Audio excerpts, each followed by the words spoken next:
Bismillahirrahmanirrahim. Assalamualaikum warahmatullahi wabarakatuh. Alhamdulillahirabbil alamin wassalatu wassalamu ala asrafil anbiya'i wal mursalin sayyidina Muhammadin wa ala alihi wa sahbihi ajmain, amma ba'du. Para pemirsa yang dirahmati Allah Subhanahu wa taala, kali ini kita akan kembali untuk mencari pokok-pokok penting yang ada di dalam kitab Maqasidur Ri'ayah yang ditulis oleh Syekh Izzuddin bin Abdissalam. Dan pada bagian ini kita akan membahas pasal yang ketujuh tentang introspeksi diri atas perbuatan yang sudah dan akan dilakukan.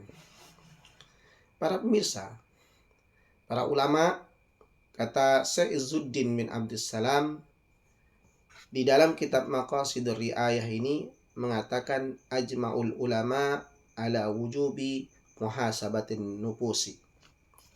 Para ulama sepakat soal kewajiban untuk introspeksi diri atas perbuatan-perbuatan yang telah dan akan kita lakukan. Kata beliau, orang cerdas itu adalah orang yang mampu menaklukkan hawa nafsunya dan berbuat untuk kehidupan sesudah mati. Dan orang bodoh, kata beliau, adalah yang memperturutkan hawa nafsunya pada hasrat sambil berharap kepada Allah Subhanahu wa taala. Nah, orang-orang seperti ini perlu melakukan introspeksi diri. Atas apa? Atas perbuatan yang telah lalu. Bisa dilakukan dengan cara apa? Dengan cara memperhatikan ketakwaan kepada Allah Subhanahu wa taala. Yang terkait dengan apa? Tentang hati dan anggota tubuh kita. Dan setiap ketaatan demi ketaatan harus kita cermati. Kita harus mengintrospeksi diri. Maka orang ini, orang yang tadi yang ingin mengintrospeksi diri itu adalah ia harus mencermati setiap anggota tubuh demi anggota tubuh dan setiap ketaatan demi ketaatan.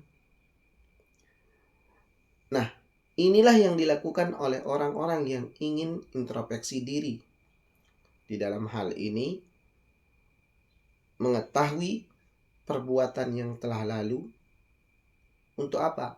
Untuk menjalin kebaikan-kebaikan yang akan datang dalam bentuk taatan kepada Allah Subhanahu wa taala. Dengan introspeksi diri ini akan melahirkan apa saja yang bisa dideteksi, apa saja yang harus diperbaiki. Entah itu yang lalu dan yang akan datang. Kalau yang lalu itu kita lihat untuk refleksi, melihat apa yang kurang, apa yang lebih, kemudian kita coba untuk memperbaiki. Sedangkan untuk masa depannya adalah bagaimana kita melakukan planning yang baik supaya kita mendapatkan hasil yang terbaik dari muhasabah kita ini.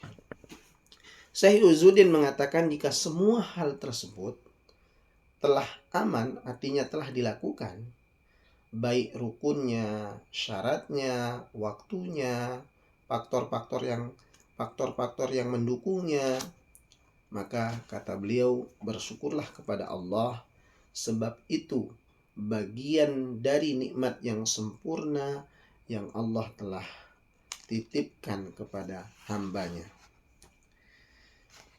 Syekh Izzuddin bin Abdissalam melanjutkan penjelasannya tentang yang terbaik adalah seorang melakukan introspeksi diri, yaitu di waktu malamnya.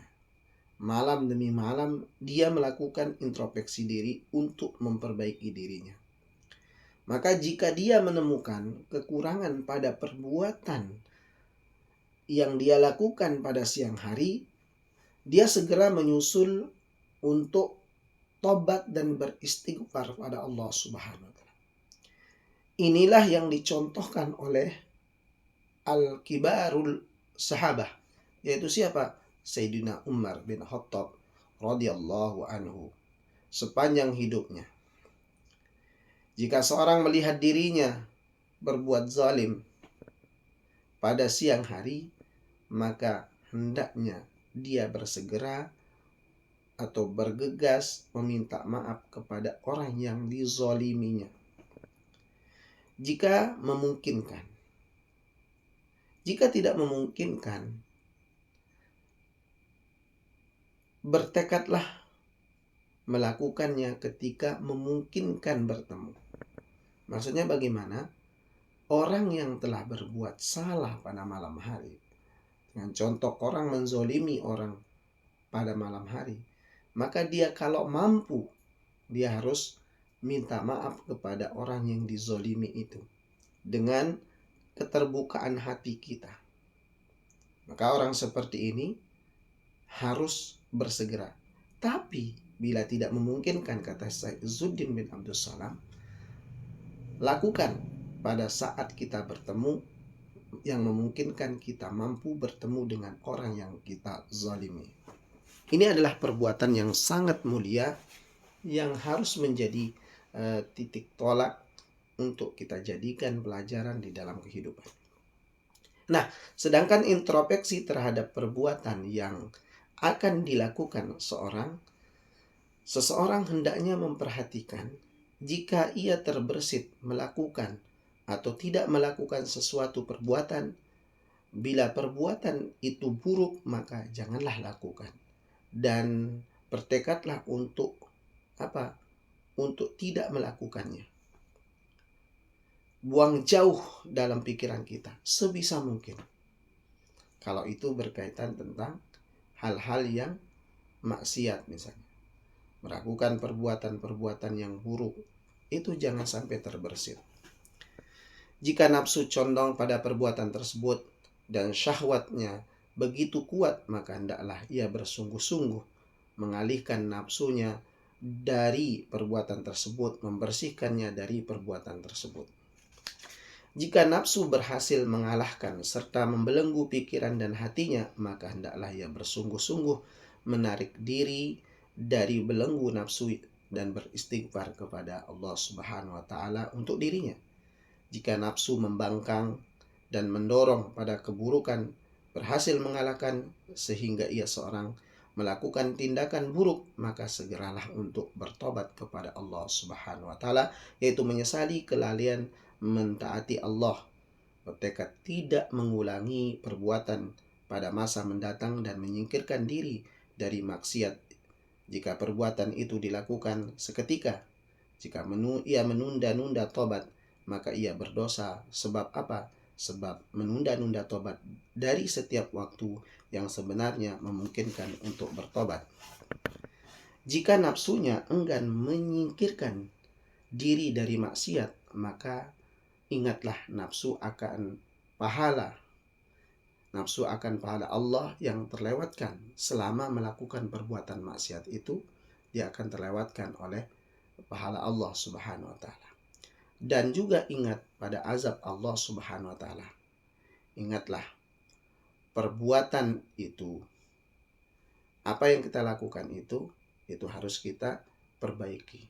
Jangan sampai kita ketinggalan pahala dari apa yang kita lakukan. Dengan kita melakukan maksiat, maka seolah-olah kita meninggalkan pahala. Juga teruslah menakut-nakuti nafsu dengan hal yang kita lakukan itu. Takut supaya jangan berbuat. Sampai muncul rasa takut yang menggerakkan kita untuk bertobat dan beristighfar pada Allah Subhanahu wa ta'ala. Maka kalau sudah seperti itu, maka kita adalah hamba-hamba Allah yang dikatakan adalah orang yang mampu mengintrospeksi diri kita, bahwa mengevaluasi diri kita, bahwa yang kita lakukan itu kalau tidak benar, ya kita tinggalkan. Kalau benar, kita minta pada Allah Subhanahu wa ta'ala. Bangun untuk kebaikan kita, jangan bangun untuk keburukan kita. Para pemirsa yang dirahmati Allah Subhanahu wa ta'ala, inilah pesan Syekh Izzuddin bin Abdul Salam dalam kitabnya. Assalamualaikum warahmatullahi wabarakatuh.